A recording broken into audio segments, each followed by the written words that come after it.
자, 이제 2월이 되었습니다.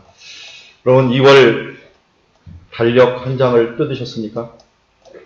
우리 교회 달력 한 장을 다 뜯으면 이제 새로운 장면이 나올 겁니다. 칭찬 전도법 이렇게 딱 나올 건데요. 거기 칭찬 전도법을 제가 한번 오늘 아침에 뜯으면서 읽어봤어요. 그러니까 어떻게든지 칭찬하자 했는데, 예를 들어서 어느 집을 갔는데 너무 어지러웠어요. 굉장히 삶이 여유 있어 보이십니다. 인생은 이렇게 살아야 되는 것 같습니다 하면서 칭찬을 갖다가 어지러있든 깔끔하든 어떻게든지 칭찬을 할 수 있는 것을 찾아갖고 칭찬하자 했습니다. 우리 예수 있는 사람들은 특별히 외적인 것을 본 것보다 내적인 부분들을 많이 칭찬을 해야 됩니다. 그래서 그 사람의 장점들을 잘 보고 칭찬해야 돼요. 왜냐하면 하나님이 창조할 때부터 뭐라고 했습니까? 보시기에 좋았더라. 하나님이 보시기에 좋았더라 했는데 왜 우리가 불평을 하겠습니까? 자, 이제부터 눈을 부릅뜨고 옆에 있는 분들 칭찬할 거 한번 찾아주십시오. 이제 제가 칭찬하라 할 때 칭찬을 잘 해주셔야 됩니다. 자, 옆에 있는 분들 칭찬할 게 보이셔야지 이제 칭찬할 거 아닙니까? 마음을 준비를 하셔갖고 이제 직관적으로 칭찬할 걸 찾아갖고 옆에 있는 분들 칭찬해 주시기 바랍니다. 자, 어떻게 칭찬하시겠습니까? 인상이 참 좋으십니다. 참 덕스럽게 생기셨습니다. 네, 예쁜 것도 그냥 예쁘십니다 이렇게 하면 안 됩니다. 아름다우십니다. 그러니까 구체적으로 눈이 참 아름다우십니다. 이렇게. 예, 별로 칭찬하고 싶지가 않은가 봐요, 다.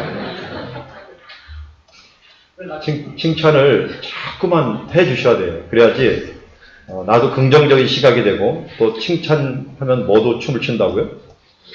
고래도 춤을 춘다 그러는데, 그러니까 칭찬으로 사람들을 이렇게 하면서, 옛날에는 막 매로 두려움을 하는 구약 시대가 있기 때문에 이제는 사랑으로 또 칭찬으로 또 격려로 세워지는 시대가 될 줄 압니다. 한 달에 한 번, 한 두 달에 한 번 격으로 이한섭 집사님이 저한테 책을 한 권씩 이렇게 사다 주세요. 갑자기 뜬금없이 책을 하나씩 사다 주셔갖고, 사다 주시는 건 참 좋아요. 내가 딱 읽는데, 그 다음 주에 꼭 오셔갖고, 목사님 읽으셨습니까? 이렇게 물어보면 괜찮거든요.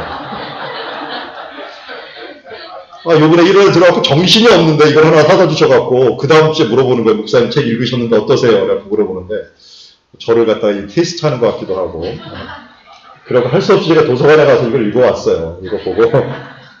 서론에 딱 읽었는데, 이거 요한복음 우리 설교하는 거하고 너무 비슷하다 하는 생각이 들었어요. 이번에 책 제목은 경건이라는 책을 가지고 주셨는데, 루이스 베일리라고 하는 청교도가 지은 책입니다. 거기에 경건한 삶을 사모하는 당신에게 하면서 경건한 삶을 살기 위해서는 어떻게 살아야 되는가 하는 것을 소개합니다. 그래서 첫 번째, 하나님을 알아야 됩니다. 두 번째, 인간 스스로에 대해서 알아야 됩니다. 세 번째, 하나님을 영화롭게 해야 됩니다. 이것이 바로 경건하게 사는 사람의 비결입니다. 근데 이게 곧 우리 지금 요한복음 배우는 거예요. 하나님이 어떤 분인가에 대해서 우리는 계속적으로 서론이지만 요한복음 전체 내용을 포괄하는 내용들을 계속, 하나님이 어떤 분인가, 로고스가 어떤 분인가, 태초에 말씀이 계시니라, 이 말씀이 하나님과 함께 계셨으니 이 말씀은 곧 하나님이시니라. 하나님은 말씀이시구나. 하나님은 또 예수님이시구나. 하나님이 어떤 분이, 그런데 사람이 누군가? 어둠이었구나. 사람은 예수님을 영접하지 않았구나 하는 사람에 대한 부분들도 우리가 같이 보고 있어요. 그러면서 그러면 우리는 하나님을 어떻게 영화롭게 해야 될 것인가에 대한 부분들도 함께 합니다. 그 영화로움의 최고봉이 첫 번째 뭐라 했습니까? 영접하는 자, 곧 그 이름을 믿는 자가 되는 것이라고 말했습니다. 지난주에 우리는 인카네이션이라고 하는 단어에 대해서 배웠습니다. 카네이션은 밑에 있는데, 카네이션 색깔이 무슨 색깔이라고요? 살색이라고 얘기했는데 그랬어요. 왜냐하면 카네이션이라는 뜻이 살이라는 뜻입니다. 살, 피부라는 뜻이죠. 그래서 피부, 이 살 안으로 들어왔다라고 하는 게 인카네이션입니다. 인카네이션. 그래서 이 성육신이다라고 하는 것은 바로 피부 속으로 영원한 존재가 우리의 육신을 입으셨다 하는 것을 유식한 말로 인카네이션, 그리고 우리나라 말로는 성육신이라고 말합니다. 예수님이 바로 이 땅에 이러한 모습으로 인카네이션 하셔갖고 우리에게 나타나신 바 되었습니다. 그래서 자기 백성의 예수님께서 오셨습니다. 그런데 두 가지 반응이 일어났어요. 어떤 반응이에요? 하나는 영접하지 아니하였으나, 근데 이건 누가 영접하면 자기 백성. 그렇게 하나님께서 훈련시키고 그렇게 은혜를 베풀었던 이스라엘 백성들에게 나타났지만 그들이 영접하지 않았다. 그러나 소수, 상당히 조그만 무리였던 소수, 그 소수가 영접을 했습니다. 그런데 그 영접하는 자, 이걸 다른 말로 곧 그를 그 이름을 믿는 자들에게 하나님의 자녀가 되는 권세를 주셨습니다. 세상이라는 말을 이 헬라어로는 코스모스라고 부른다 그랬죠. 코스모스. 이 코스모스는 질서 정연한 사회를 얘기하는데 이 질서가 죄를 통해서 깨져버립니다. 어둠이 깔려버립니다. 그곳에 예수님께서 인카네이션, 성육신 하시어서 이 질서를 다시 회복하는 것입니다. 바로 이때 이제 두 반응이 일어났다고 말씀했습니다. 근데 그 반응에서 영접하는 자에게 무슨 권리, 무슨 권세를 주셨냐면 하나님의 자녀가 되는 권세를 주셨다라고 말합니다. 그래서 요한복음 1장 12절 말씀은 우리가 항상 기억해놓는 말씀이요. 또 제가 언제도 기억한다면 치매가 걸려도 기억해야 된다. 왜냐하면 천국 문 앞에 갔을 때 하나님이 물어볼 말씀 중에 하나입니다. 네가 무슨 근거로 천국에 들어오겠느냐. 일반적인 사람들이 이야기하기로는 무슨 근거로 천국 갑니까? 라면 내가 선한 일, 착한 일을 많이 해서 천국 갑니다. 라고 얘기했지만 사실은 성경은 그렇게 말하지 않습니다. 이 복음에 대한 부분들을 잘 정리해 놓은 것이 여러분들 주보에 있습니다. 주보에 여기 앞면 말고 가운데 면을 딱 펴보시죠. 가운데 면. 가운데 면 보면은 요 가운데 보면 뭐라고 써 있냐면 당신을 향한 하나님의 계획이라고 했는데 복음을 요약해 놨습니다. 복음을 요약해 놨어요. 그 요약해 놓은 것을 우리 같이 한번 보기를 바랍니다. 제가 앞부분 읽으면 그 뒷부분 성경 구절은 여러분들이 읽는 식으로 가도록 하겠습니다. 하나님은 당신을 사랑하시며 당신을 위한 놀라운 계획을 가지고 계십니다. 하나님의 세상을 이처럼 사랑하사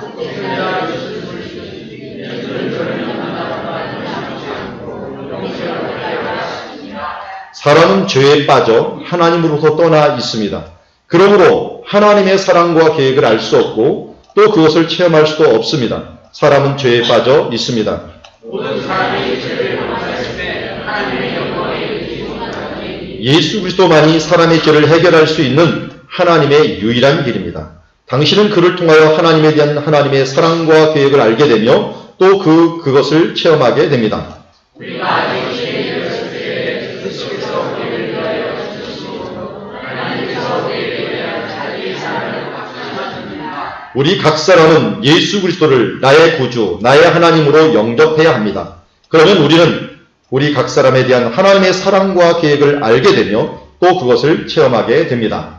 영접합니다. 꼭 그 이름을 믿는 자에게는 하나님의 자녀가 되는 권세를 주시니. 아멘. 자, 오늘 이 말씀도 동일합니다. 이게 복음의 요약이라고 할 수가 있죠.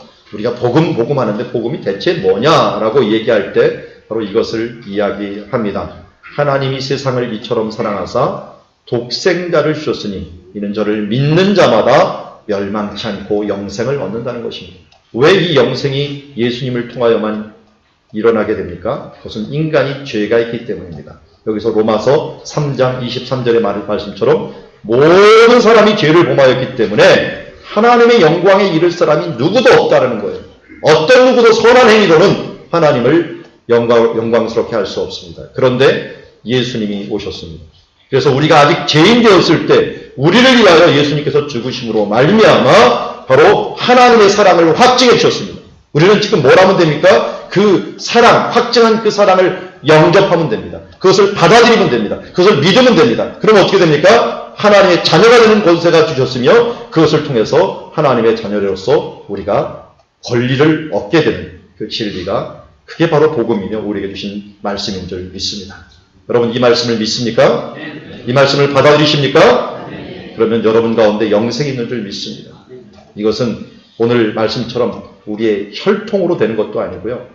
어떤 가문으로 되는 것도 아닙니다. 사람의 어떤 욕심으로 되는 것도 아니고요. 또 사람의 의지, 율법, 행위 이런 것으로 되는 것도 아닙니다. 뭐로 된다고요? 하나님께서 하신 일, 하나님의 은혜라고 말씀을 해 주셨습니다. 여기 있게 된 여러분들 이 자리에 있게 된 것은 그래서 그냥 이루어진 것이 아니라 하나님의 은혜로 이 자리에 있게 되었다는 걸 잊지 말아야 될 것입니다. 자, 이제 오늘 말씀 이런 하나님의 그 자녀된 권세 권리에 대한 말씀을 주시고 나서 다시 한번 예수 그리스도에 대한 부분들을 오늘 14절을 통하여 분명히 이야기하고 있습니다. 오늘 우리가 보는 요한복음 1장 14절은 복음의 또한 요약판이요, 축약판이요, 그야말로 완결편이라고 할 수 있는 가장 중요한 말씀 중에 하나입니다. 이 말씀 우리 함께 보기를 원합니다. 우리 14절 말씀 같이 읽도록 하겠습니다. 말씀이 육신이 되어 우리 가운데 거하심에 우리가 그의 영광을 보니 아버지 독생자의 영광이요 은혜와 진리가 충만하더라. 아멘. 자, 말씀이 육신이 되었다 하는 것부터 볼까요? 말씀이 육신이 되었다. 우리는 이미 1절부터 태초에 말씀이 계심이라 했고 이 말씀이 하나님과 함께 계셨고 이 말씀은 하나님이시다라고 말했습니다. 그런데 그 말씀이 하나님이셨던 말씀이 오늘 육신이 되어서 나타난다는 것입니다. 한마디로 하늘에서 땅으로 생명에서 사망으로 영원에서 유한세계로 썩어짐에서 바로 이 세계로 낮아지시는 낮아짐의 최고의 부분을 오늘 말씀하고 있습니다. 말씀이 육신이 되었다. 이것은 겸손의 상징이요. 그리고 이 땅에서 예수님이 얼마나 낮아지셨는가 하는 것을 보여주는 하나의 표시라고 할 수 있을 것입니다. 예수님께서 이 마태복음 23장에 바리새인과 서기관들이 교만한 모습들을 보면서 그 모습을 꾸짖으면서 이렇게 말씀하셨습니다. 마태복음 23장 11절에 너희 중에 큰 자는 너희를 섬기는 자가 되어야 하리라. 너희 중에 가장 크다고 생각하는 사람들은 가장 잘 섬기는 자가 가장 큰 자다라고 천국의 원리를 말씀해 주셨습니다. 이건 성국의 진리입니다. 진리가 무엇이냐? 가장 잘 섬기는 자가 가장 큰 자다. 그럼 이 세상에서 가장 큰 자는 누굴까요? 여태까지 역사상 가장 큰 자는 누굴까요? 가장 잘 섬긴 사람. 근데 그냥 섬긴 게 아니라 가장 높은 곳에 있다가 가장 낮은 곳으로 내려와서 섬긴 사람. 누굴까요? 당연히 예수님입니다. 하나님보다 높으신 분이 어디 있겠습니까? 여러분, 잘 섬기려면 그래서 겸손하려면 그냥 겸손한 게 아니에요. 뭐가 돼야 돼요? 좀 높아져야 돼요. 높아지고 나서 겸손해져야지 낮은 상태에서 더 낮아질 때도 없는데 어떻게 겸손해지겠어요? 그래서 우리가 기독교인들이 열심히 성실하게 살다 보면 어떻게 돼요? 하나님 높여주세요, 자동적으로. 이거 안 높여주는 예는 없어요. 높여주는데 그때 이제 교만하면 끝장입니다. 그때 어떻게? 낮아지도록 돼요. 그게 겸손이고 하나님이 원하시는 게 바로 우리가 행하는 거예요. 하나님께서 불을 쌓도록 해주십니다. 그러나 불을 쌓아서 거기서 끝나버리고 자기 잘못 거면 이건 하나님께 더 수치를 드리는 거예요. 그러면 어떻게 해야 돼요? 낮음으로 섬기는 자도로 또 들어가야 돼요. 이게 바로 예수님의 방식이에요. 이게 천국의 법칙이에요. 그래서 믿는 자들을 하나님께 형통을 줘요. 여러분, 기독교가 들어가서 이 신앙이 들어갔고 안 되는 나라가 어디 있겠습니까? 가난해지는 나라가 아니라요. 다 이상하게 다 부유해져요. 그렇지만 하나님께서 원하는 건 뭐예요? 그 불을 가지고 그 풍요로움을 가지고 어떻게 하라는 거예요? 하나님을 섬기는 자로 더 낮아지는 자로 겸손한 자로 가라는 거예요. 그게 바로 예수님이 하셨던 부분이에요. 예수님이 그렇게 삶으로 말미암아 우리에게 하나의 표징을 보여주었습니다. 그래서 예수님은 어떻게 이 땅에 낮아지셨습니까? 태어날 때부터 태어난 자체가 하늘에서 땅으로 태어나는 자체가 이게 겸손의 표현이었는데 이 땅에서는 어떻게 태어났어요? 저기 베들레헴 하나의 양 우리간에 태어났어요. 있을 곳이 집에 있을 곳이 없어갖고 양 우리간 그야말로 냄새나는 그곳에 있었고 그곳에서 누일 곳도 없어갖고 바위를 파갖고 만드는 여물통 위에다가 예수님 그 차디찬 그 돌 위에다 예수님이 둘둘 말아갖고 놓여놓을 수밖에 없는 그런 현실에서 태어났습니다. 그 하늘의 영광, 그 하나님 되시는 하나님과 동등 되시는 그분이 이 땅에 그렇게 내려오셨습니다. 거기서 끝났습니까? 그의 삶은 어땠습니까? 예수님이 직접 고백합니다. 여의 새들은 저 둥지도 있고 여우는 굴이 있는데 나는 머리 둘 곳이 없다라고 말씀하면서 이 땅에서 나그네의 삶을 사셨습니다. 그리고 마지막은 어땠습니까? 마지막은 그는 온갖 수치를 당했습니다. 사람들이 그의 얼굴에 대고 침을 뱉었습니다. 따귀를 때렸습니다. 주먹으로 쳤습니다. 온갖 욕설을 다 했습니다. 그것도 모자라갖고 채찍을 때려서 온 피부를 다 벗겨내버렸습니다. 그리고 그때 가장 잔악한 사형 제도였던 이 나무에다가 산 사람을 못을 받고 거기서 고통 가운데 그를 죽게 만들었습니다. 온 몸을 다 빨개 벗겨갖고 모든 사람들이 보는 가운데 수치 가운데 죽게 하셨습니다. 왜 그렇게 낮아지셨습니까? 이보다 낮으신 분이 누가 있겠습니까? 예수님이 이렇게 낮으셨기에 성경은 이렇게 얘기합니다. 그가 우리 가운데 낮아지셨기에 우리의 모든 부분들을 알고 있고 우리 모든 부분들을 동정하실 수 있는 분이 되셨다라고 말씀하고 우리의 기도를 들으실 수 있다라고 말씀하고 있습니다. 가장 낮아지셨기 때문에 성경은 그분이 가장 크신 분이라고 이야기를 하고 있습니다. 그게 오늘 본문에도 잘 나타나고 있습니다. 오늘 본문 15절부터 18절에 이르는 본문에 보면 예수님의 우월성을 그 당시에 가장 유명했던 두 사람을 통해서 이야기하고 있습니다. 예수님 당시에 가장 유명했던 요한이 이것을 기록할 때 가장 유명했던 사람 중에 하나는 이 요한이라는 사람인데 세례 요한이었습니다. 이 세례 요한은 얼마나 유명한지 저기 아프리카의 이집트 쪽에서도 그리고 아시아, 유럽 이런 쪽에 있는 사람들에게도 유명했고 그를 추종하는 사람들이 많았습니다. 근데 그 요한을 빌어서 예수님의 우월성을 이렇게 이야기해 줍니다. 요한이 그에 대하여 증거 외쳐 이르되 내가 전에 말하기를 내 뒤에 오시는 이가 나보다 앞선 것은 나보다 먼저 계심이라. 이 먼저 계시다는 말은 우리가 먼저 계시는 게 과연 뭘까? 그냥 먼저 계시는 건데 이 헬라어나 히브리어에서 먼저라는 말은 무슨 의미가 있냐면 우두머리라는 의미가 있어. 우월하다라고 하는 의미가 있어. 나보다 훨씬 더 우월하신 분이시다. 그래서 우리는 알듯이 바로 이어서 요한이 뭐라 했습니까? 내가 그의 신발끈 푸는 종에게도 해당하지 못하는 존재다 라고 이야기하는 것처럼 당대에 가장 유명했던 요한이 그를 높여주는 그런 일들이 있어지게 되었습니다. 그가 인카네이션 성육신하면서 모든 영광을 버리고 이 땅에 성육신할 때 이런 영광을 받으시게 되었습니다. 또한 어땠습니까? 17절에 율법은 모세로 말미암아 주어졌다라고 말하고 있습니다. 그 당시에 과거의 인물 중에서 가장 유명했던 사람은 당연히 모세였습니다. 이 모세는 율법을 줌으로 말미암아 사람들에게 유명해졌지만 성경은 얘기합니다. 그보다 더 뛰어난 율법보다 중요한 게 뭐냐면 은혜와 진리의 법을 사람들에게 주었다. 은혜의 법을 이곳서 성취하게 되었다라고 말을 합니다.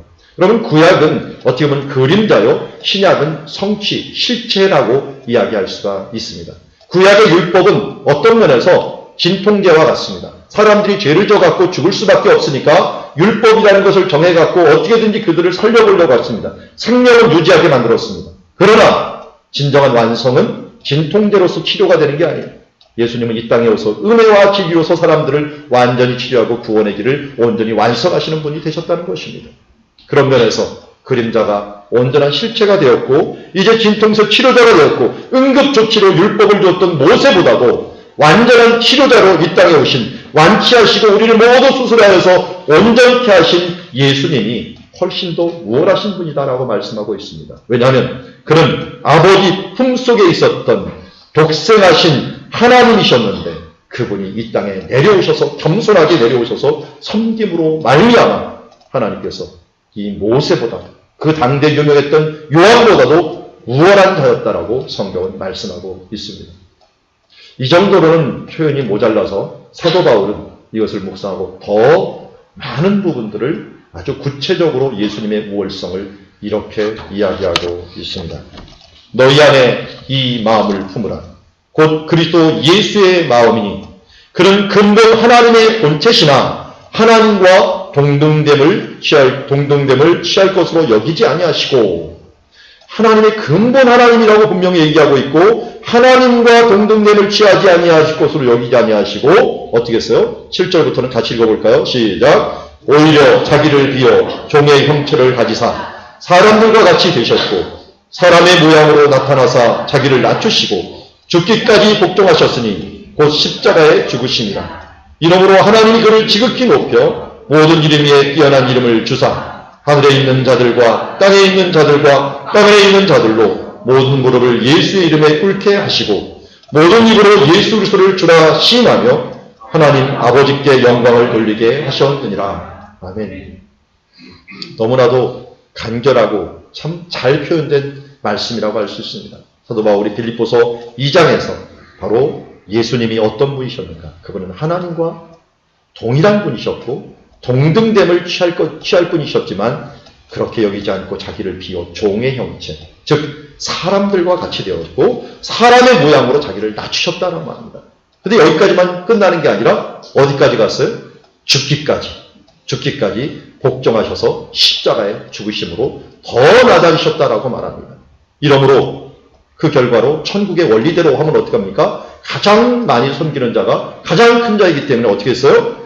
하나님이 그 이름을 어떻게 했습니까? 지극히 높여 모든 이름에 뛰어난 이름을 주사 하늘에 있는 자나 땅에 있는 자나 땅 아래에 있는 자들이나 모든 무릎을 예수의 이름 앞에 꿇게 하시고 모든 입으로 예수 그리스도를 주라 시인하여 하나님 아버지께 영광을 돌리게 하였다라고 말씀합니다. 이것이 바로 말씀이 육신이 된 모습입니다.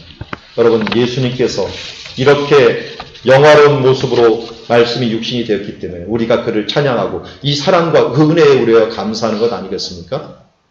또 한편으로는 이러한 예수 그리스도를 믿는 사람들은 어떤 사람들입니까? 영접한 사람들은 그 마음으로 살아가는 사람들이에요. 그래서 오늘 5절에 이렇게 합니다. 너희 안에 이 마음을 품으라. 곧 그리스도 예수의 마음. 어떤 마음이?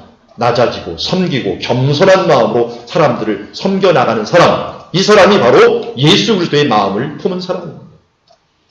오늘 여러분들이 예수 그리스도를 영접했다면 바로 이 마음으로 살아감으로 서로를 사랑하며 섬기는 아름다운 가정, 또 아름다운 공동체를, 또 직장들을 이뤄나가는 주의 자녀들이 되기를 주의 이름으로 축원합니다.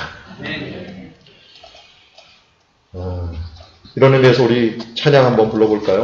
모든 이름에 뛰어난 주님을 찬양합니다 라고 하는 마음으로 우리 함께 불러보기를 원합니다.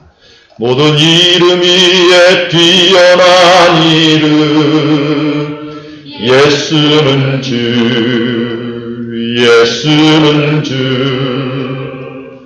모든 무릎 꿇고 경배를 드리세.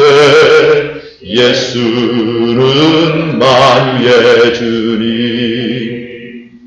예수는 주, 예수는 주. 온천하 만물어로 그 보좌 영광을 돌리세. 예수, 예수,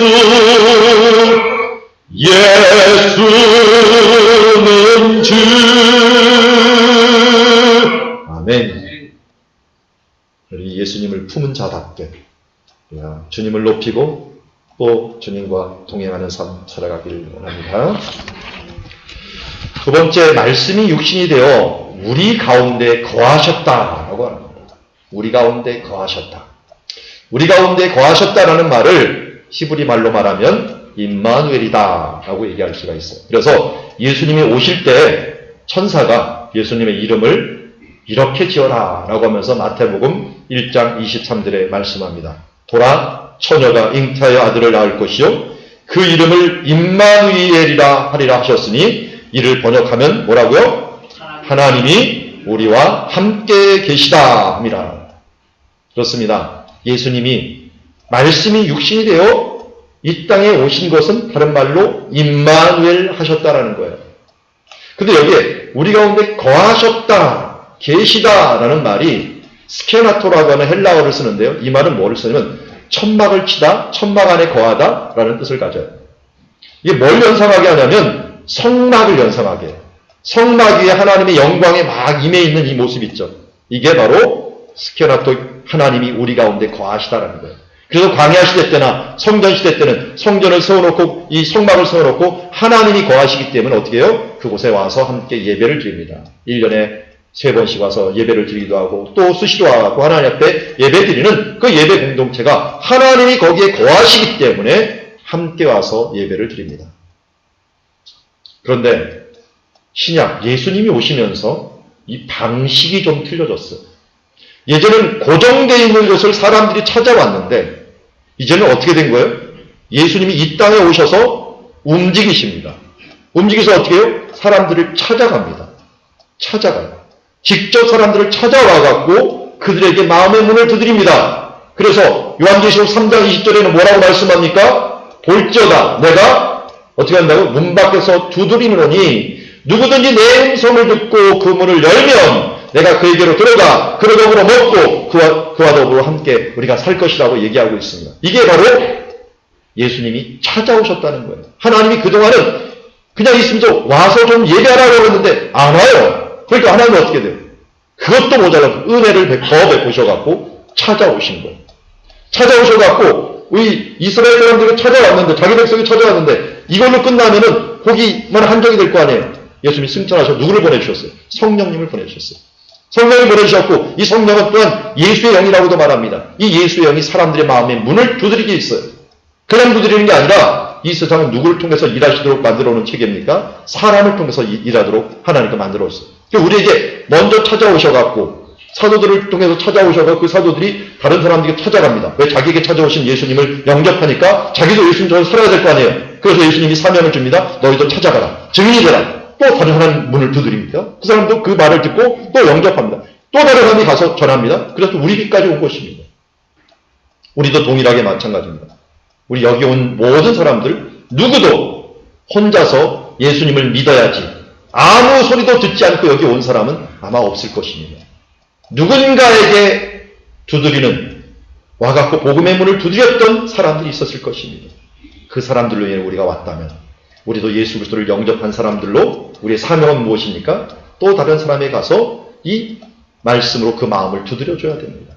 그 마음을 열도록, 왜 칭찬 전도법 왜 말해요? 그 마음을 활짝 열어갖고 예수님의 복음을 전하기 위한 것 아닙니까? 말씀을 전하면 어떻게 돼요? 그 마음속에 하나님이 준비된 사람이라면 또 하나님의 은혜로서 그 사람이 하나님의 자녀가 되는 것입니다. 왜냐하면 하나님의 체계는 이제 움직이는 세계가 됐기 때문입니다. 하나님의 말씀이 고정되어 있는 것이 아닙니다. 그래서 교회는 절대로 고정되어 갖고 여기서 우리끼리만 예배도 끝나는 공동체가 되면 이거는 하나님의 뜻을 완전히 어긋나가는 거예요. 하나님의 뜻은 예배드리고 나아가서 다른 사람들의 또 마음의 문을 두들겨 주고 그들을 통해서 그들을 이곳에 또 오게 만들어 하나님의 영접하게 만드는 것입니다. 최근 우리 교회가 출석률은 굉장히 좋은 것 같아요. 그런데 1월 한 달을 보니까 방문자가 한두 명도 안 되는 것 같아요. 열심히 전도한다고 전도하는데 사실은 더 해야겠다는 생각들 좀 가집니다. 다른 사람들의 마음을 두들겨 주셔야 됩니다.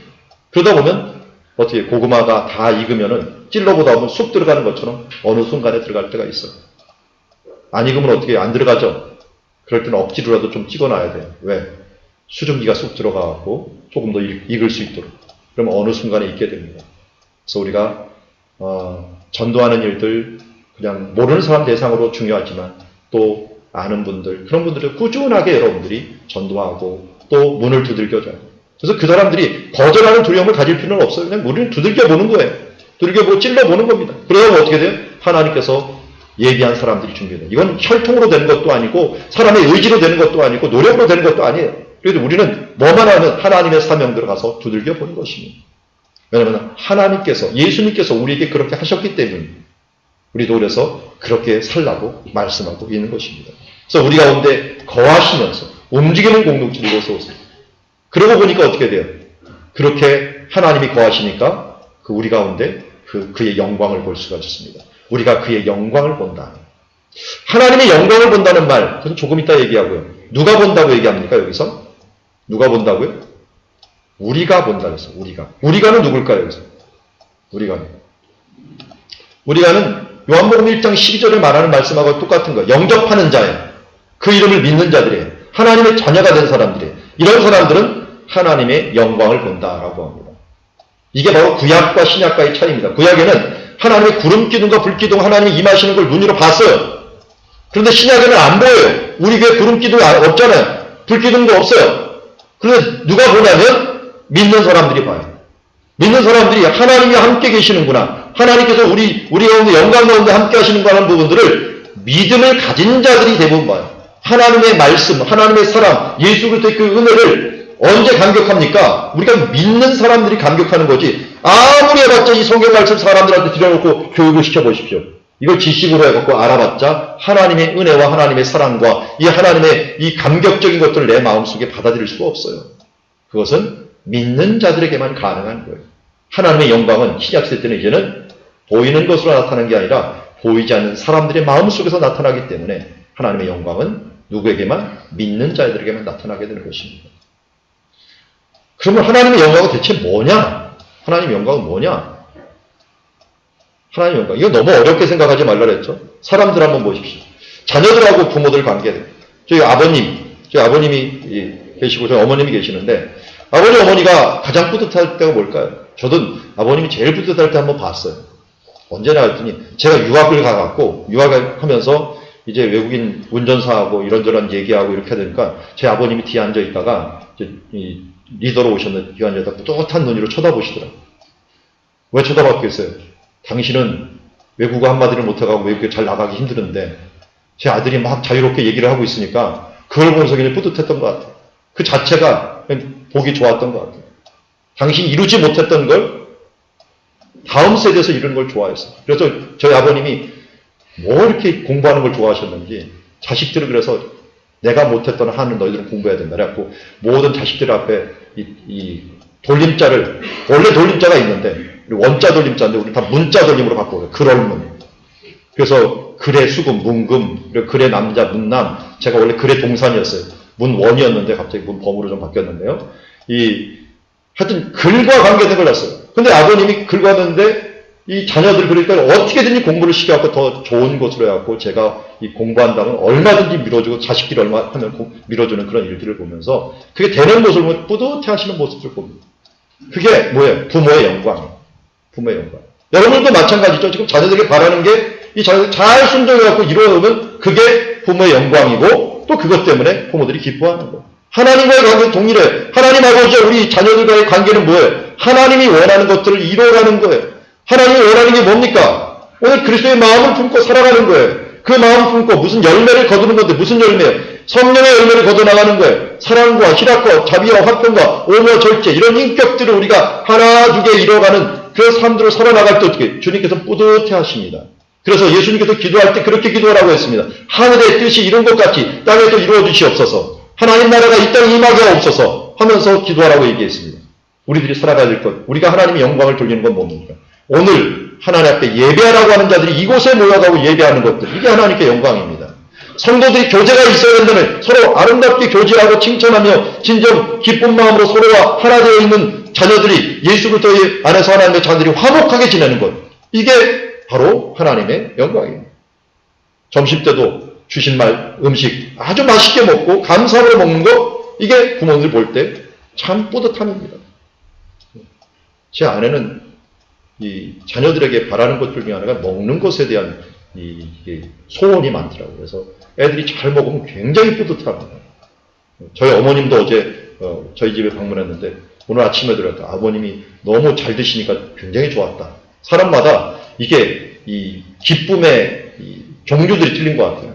저는 먹는 거에 대한 즐거움을 잘 모르겠는데 하여튼 사람마다 뭐 하면 즐거운 게 있어요. 그걸 잘해주면 됩니다. 하나님이 좋아하는 거 그거 잘해주면 됩니다. 근데 엉뚱하게 하나님이 싫어하는데 우리가 좋아하는 거 잘해봤자 하나님의 영광이 안 되는 것입니다. 이게 바로 하나님이 우리 가운데 거하시면서 원하는 것들, 바로 하나님의 영광인 줄 믿습니다. 여러분들도 바로 이러한 영광의 삶들을 살아가기를 원합니다. 자, 세 번째 마지막으로는 말씀이 육신이 되어 우리 가운데 거하심에 우리가 그 영광을 보니 아버지 독생자의 영광입니다. 그런데 거기에 은혜와 진리가 충만하다라고 말했습니다. 은혜와 진리가 충만하였다. 당연하죠. 예수님을 보니까 은혜와 진리가 충만하였습니다. 좀 전에 말씀드린 것처럼 예수님의 법, 예수님의 방식, 이 땅에서 일하시는 새로운 방식이 바로 은혜와 진리로 일하는 방식입니다. 이것은 하나님의 속성이기도 합니다. 이스라엘 백성들이 이 모세가 시내산에서 40일 동안 있으면서 하나님의 율법을 받았습니다. 밖에서 내려오는데 어떻게 내려오는 그 즉시 보니까 사람들이 금송아지를 만들고 하나님을 벗어나 버렸어요. 다시 말해서 40일 동안 남편이 자리를 딱 비웠는데 아내가 다른 남자하고 놀아나는 것과 똑같은 경우입니다. 얼마나 화가 났겠습니까? 그래서 그 돌판, 하나님께 직접 받았던 그 돌판을 갖다가 깨 던져버리고 그들을 징계를 하고 다시 시내산으로 올라갑니다. 하나님의 마음은 어떻겠어요? 모세가 분노했는데 하나님의 마음은 어떻겠어요? 근데 그때 하나님이 나타나셔서 출애굽기 34장 6절에 이렇게 말씀합니다. 여호와께서 그의 앞을 지나시며 선포하시되 여호와라 여호와라 자비롭고 은혜롭고 노하기를 더디하시며 인자와 진실이 많은 하나님이로다. 하나님의 이 속성이 아니었다면 인간은 다 죽어버렸습니다.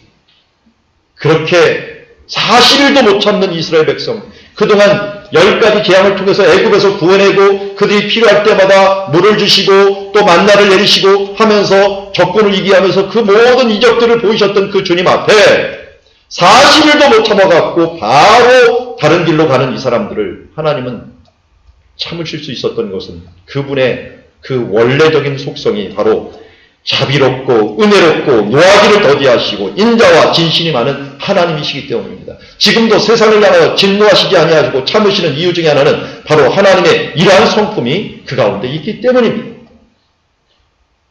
그 은혜와 진리라는 말은 여기서 인자와 진실이라는 말과 동일한 말입니다.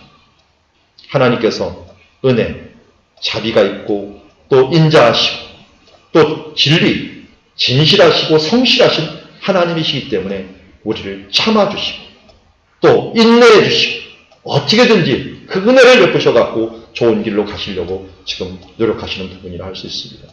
그래서 16절은 이 부분들을 노래하면서 이렇게 얘기합니다. 우리가 다 그의 충만한 데서 받으니 그의 영광 가운데 그 영광이 충만한 데서 그걸 보니 뭡니까? 은혜 위에 은혜구나. 은혜 다음 은혜, 은혜 대신에 은혜, 또 다른 은혜, 이런 은혜들이 계속되면서 하나님의 은혜가 충만한 가운데 임하였다라고 말씀하고 있습니다. 그래서 은혜의 시대가 열린 겁니다. 예수님 불을 통해서 은혜와 시대가 열려져서 그래서 율법은 모세로 말미암아 구약은 모세 가운데 율법의 시대였지만 현재는 은혜와 진리의 시대로서 예수 그리스도로 말미암아 온 것이다라고 이제 예수 그리스도의 이름을 분명하게 말하고 있는 것을 보게 됩니다. 요한복음에서 은혜라는 말은 여기에서 4번 나오고 더 이상은 안 나옵니다. 그래서 축약을 해서 다 알려줍니다. 은혜. 하나님의 은혜라고 하는 부분들을 강조하고 은혜의 시대가 열렸음을 우리에게 말씀하고 있습니다. 우리는 이제 은혜로 사는 사람들입니다. 그 은혜로 말미암아 믿음이 주어졌습니다. 그 믿음으로 구원합니다. 근데 그 은혜는 어디서 온 겁니까? 하나님의 사랑에서 온 겁니다. 하나님의 사랑으로 말미암아 우리를 긍휼히 여기시고 긍휼히 여기심으로 말미암아 우리가 은혜를 베푸시고 우리 은혜를 베푸심으로 말미암아 그 믿음이 생기고 그 믿음이 생겨서 우리가 예수를 믿음으로 구원받는 하나님의 자녀가 되었습니다. 그러게 우리는 은혜 받은 자로 이제 어떻게 살아야 돼요? 은혜를 베푸는 사람으로 되어야 돼요. 1만 달란트 빚진 자가 이것을 잘 말해주고 있습니다. 어떤 사람 1만 달란트, 요새 말하면 수백억을 빚진 사람이 있었습니다. 수백억을 빚졌으면 어떻게 합니까? 갚을 길이 하나도 없는 거예요. 그런데 그 왕이 그를 불러갖고 그를 모든 것을 탕감을 시켜줍니다. 이제 없는 걸로 하겠다 해갖고 보냈습니다. 근데 그 사람이 어떻게 했습니까? 100데나리온, 요새 말하면 몇백만 원 빚을 진 사람, 자기한테 빚진 사람을 갖다가 잡아왔습니다. 그리고 그를 갖다가 괴롭히면서 빨리 갚아라, 안 갚으면 안 된다 하면서 그를 갖다가 막 이 감옥에도 막 넣고 합니다. 이걸 옆에서 바라봤던 종과 또 주인이 어떻게 했습니까? 이런 내가 1만 달란트를 탕감해줬는데 너는 왜 하지 않느냐라고 하면서 그를 다시 감옥에다 집어넣는 것을 보게 됩니다. 우리가 어떻게 살아야 될 것은 이 비유를 통해서 분명히 알 수가 있습니다. 우리는 1만 달란트 빚진 자로서 은혜로 인하여 구원받은 자녀입니다. 이제 우리도 어떻게 살아야 되겠습니까? 은혜로 살아야 돼요. 은혜로 살아야 돼요. 제가 차선 변경을 해가지고 가끔 새로운 길에 갔을 때는 어디서 차선 변경을 해가지고 들어가야 될지 모를 때가 많죠. 여기 수원 1톨게이트 특별히 들어오다 보면 차들이 많이 들어옵니다. 그런데 중간에 가다가 어디로 들어올지 몰라갖고 중간에 껴드는 사람이 있어요. 그럼 껴들면은 안 껴주려고 하다가 어떨 때 껴주죠. 근데 그 껴준 사람은 둘째치고 그 더 괘씸한 사람이 있는데 자기가 들어왔는데도 불구하고 다른 사람이 그 앞에 할 수 없이 들어오려고 하는데 안 껴주는 사람이 있죠. 뭔 말인지 잘 모르시죠? 자기는 은혜를 받아갖고 끼임을 받았는데 또 다른 사람 집 앞에서는 못 가게 확 막아갖고 그냥 못 가게 서 있는 사람. 이 사람은 괘씸해요. 뒤에서 쳐다보면. 내가 은혜 받았으면 다른 사람에게 은혜를 베풀어 주셔야죠. 우리가 은혜의 삶을 살아야 되는 것은 바로 이것 때문입니다. 너무나 큰 은혜를 받은 주님의 자녀이기 때문에 은혜로 살아야 되는 줄 믿습니다. 그래서 오늘 우리가 함께 찬양 부를 찬양인데 오직 주의 은혜로 지금 우리가 서 있는 것입니다. 한없는 경배, 한없는 찬양, 내 영혼 예배드리네. 우리가 예배드리는 것도 바로 이러한 은혜 때문입니다. 나를 위해 이 땅에 오신 주님의 은혜, 십자가 고통 이기신 주님의 그 은혜, 우리의 그 은혜는 십자가에서 마지막으로 잘 나타났습니다. 이제 주 은혜 날 채우시네, 주 은혜 보게 하시네, 살아가는 동안 은혜로만 살리 십자가 그 은혜. 말씀을 요약합니다. 말씀이 육신이 되어 이 땅에 오셨습니다. 성육신 인카네이션 하셨습니다. 낮아지셨습니다. 겸손하셨습니다. 그러므로 우리를 섬겨주셨습니다. 그러나 섬김은 그 자체로 끝나는 것이 아니라 모든 이름에 뛰어난 이름으로 예수님을 드러내주셨기에 우리도 주 예수 그리스도의 마음을 품고 이렇게 겸손하게 섬기는 자가 되어야 될 줄 믿습니다. 임마누엘 영광이 나타났습니다. 하나님께서 이제 고정되어 계시는 것이 아니라 이스라엘에 혼자 고정되어 계시는 게 아니라 모든 사람들의 성령으로 마음을 두드리심으로 말미암아 우리 가운데 찾아오셨습니다. 믿는 자는 그 영광을 봅니다. 그 영광을 또한 이루어 나가는 사람이 되어야 됩니다. 이제 은혜의 시대가 열렸습니다. 은혜와 진리가 충만한 시대가 열렸습니다. 그 시대는 십자가로 시작되었기 때문에 이제 우리도 그 은혜를 받은 자로서 또 다른 사람에게 은혜를 베푸는 삶들로 나아가는 주님의 자녀가 되어야 될 줄 믿습니다. 오늘 이 시간 함께 이 찬양을 부르시면서 십자가의 그 은혜를 찬양하며 높여드리기를 원합니다. 은혜로 지금 우리는 여기 서 있습니다. 지금 오직 은혜로만 살겠습니다 하는 마음으로 함께 찬양하기를 원합니다.